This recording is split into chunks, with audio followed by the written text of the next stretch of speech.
Okay, this video is going to show us how to save a file that has a macro in it. So we're saving it as a macro enabled file.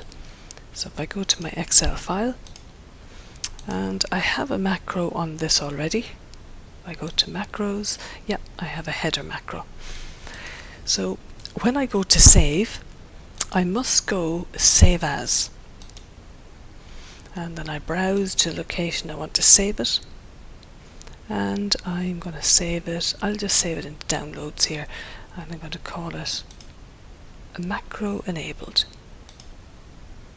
and then say save. And I'm going to close the file. Okay, so if I go and show you these files,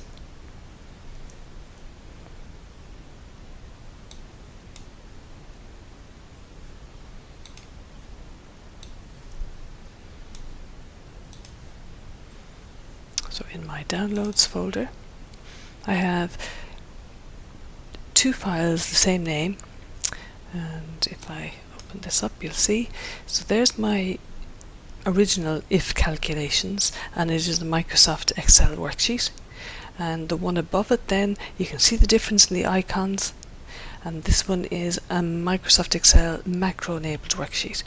So you can see the macro obviously takes up more memory space, so it's a very deliberate save that I'm doing there. And yep, if I double click to open it, it's protected 1, 2, 3, it's okay. And I'm getting a security warning, macros have been disabled, and I'm going to say edit enabled content.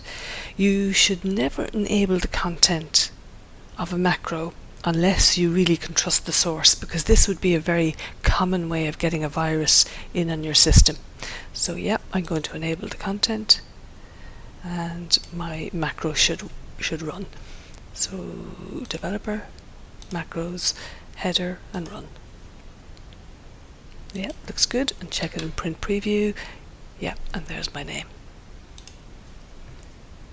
So when you want to save it with the macro, make sure you go File, Save As, and obviously browse to where you want to save it, and just make sure the Save As type is a macro enabled workbook.